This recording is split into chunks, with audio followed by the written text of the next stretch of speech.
안녕하십니까. 앞서 생명 중심 원리에 대한 발표에 이어 유전자 발현 조절 과정에 대해 발표하게 된 표우성입니다.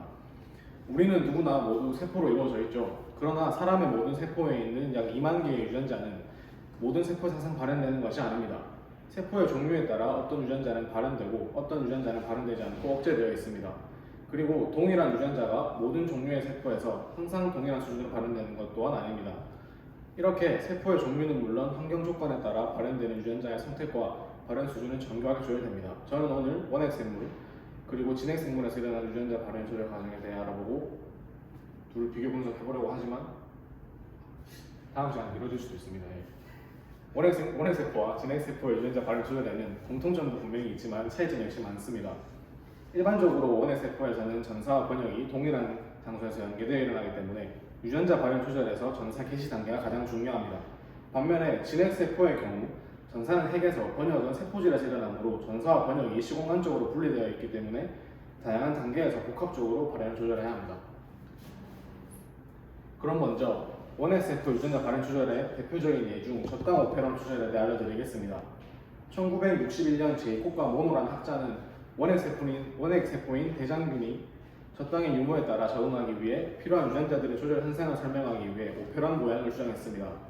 대장균을 포로당이 유일한 탄소원인 배양액에서 배양하게 되면 다른 탄소원을 이용해 에너지를 얻는 대사 과정은 억제됩니다. 그럼 이러한 대장균을 포로당이 없고 저당이 유일한 탄소원인 배양액으로 옮겨서 배양하면 어떻게 될까요? 저당이 대장균 속으로 들어오면 저당 분해 요소에 의해 저당이 포도당과 갈락토스로 분해됩니다. 그러므로 대장균이 저당을 이용하려면 일단 세포 속으로 수정하고 분해해서 포도당을 얻는 과정 이후 해당 지역을 걸러야 된다는 것입니다. 제이콥과 모노는 저당을 세포 속으로 운반하는 저당 투과 요소 그리고 저당을 분해하는 베타 갈락토시레이스 그리고 아세틸 전이효소를 암호화하는 세 유전자가 하나의 오페론을 구성하고 있다고 제안했습니다. 그리고 오페론은 앞서 언급했던 세 효소의 아미노산 서열을 암호화하는 세 부위뿐만 아니라 RNA 종합효소가 결합하는 하나의 프로모터 그리고 오페론의 발현 여부를 결정하는 작동 부위로 구성되어 있습니다. 그리고 이러한 오페론이 발현되면 세 효소의 아미노산 서열 정보가 하나의 mRNA 분자로 전송된다고 합니다. 대장균을 저당은 없고 포로당만 있는 배지에서 배양하면 대장균은 포로당을 이용하기 때문에 저당 오페론을 억제해야 하겠죠. 이런 조건에서 저당 오페론의 구성 요소가 아닌 별개의 주요 유전자의 산물인 억제 물질이 작동부에 결합합니다. 이런 상태에서 RNA 종합효소가 프로모터에 결합할 수 없기 때문에 저당 오페론의 발현이 억제되는 것입니다. 참고로 여기서 주요 유전자란 오페론 밖에 위치하며 항상 발현되어 억제 단백질을 합성하는 물질을 의미합니다. 방금 당황하셨을 텐데 계속 이어서 진행하겠습니다. 이 과정에 방금 얘기했듯이 이제 활성화된 억제자가 작동 부위에 붙게 되면 RNA 종합효소가 작동 부위에 붙지 못하게 돼가지고 RNA가 만들어지지 않는 거죠. 참 안타깝습니다. 그리고 이와 반대로 대장균을 저당은 있고 포로당이 없는 배지에서 배양하게 되면 대장균은 저당을 에너지원으로 이용하기 때문에 저당 오페론을 높은 수준으로 발현시켜야 합니다.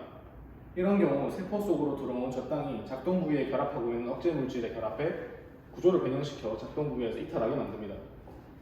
즉 이렇게 억제자를 불활성화시키게 되면 얘가 여기 붙지 못하게 되겠죠. 그러면 RNA 종합효소가 작동 부위에 결합하고 이 락지, 락와이, 락A 순으로 이렇게 다 정사를 시켜버릴 수가 있습니다. 그렇게 되면 락지에서는 아까 전에 언급했던 베타 갈락토시레이스, 락Y에서는 저당 투과 요소, 그리고 마지막으로 락A에서는 아세틸 전이효소가 만들어집니다. 저당 오페론은 또한 세포 내 포도당의 수준에 의해서도 그 발현을 조절되는데요. 대장균은 CRP 즉 CAMP 결합 단백질이라는 것을 이용해서 세포 내 포도당 수준을 감지할 수 있습니다. 포도당은 CAMP 생성에 필요한 아데닐릴 사이클레이스에 결합해서 그 활성을 억제하고 세포 내의 CAMP 수준을 감소시킵니다. 이렇게 포도당에 의해 CAMP 수준이 낮아지면 결과적으로 활성화된 CRP가 부족해지게 됩니다. 저당 오페론은 저당의 억제 물질을 작동 부위에 떨어뜨려도 활성화된 CRP가 프로모터 근처에 결합하지 못하므로 저당 오페론을 발현하지 못하게 됩니다. 여기 보시면 CAMP 농도가 이제 안에서 높을 때 일어나는 기작이 있네요. 일단 CAMP랑 CRP가 결합을 하게 돼가지고 이 복합체가 활성화가 돼버리죠. 이제 그게 여기다 붙고 RNA 중합해서도 여기다 붙어버리면 RNA 중합해서 결합해가지고 전사 과정이 일어납니다. 근데 얘는 이제 C의 경도가 낮기 때문에 이 불활성화된 억제자가 있어가지고 아무 일도 일어나지 않아요. 결합이 안 되거든요. 예, 그렇습니다.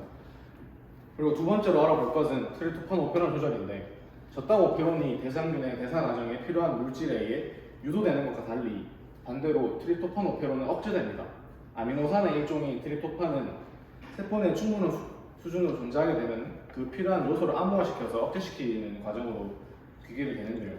이런 경우에 트립토판은 억제 물질에 직접 결합하여 억제 물질의 구조를 변형시켜서 그 작동부에 더 강하게 결합시키게 되고 결국에 이제 트립토판 오페론의 생산을 결과적으로 감소시키는 역할을 하게 됩니다.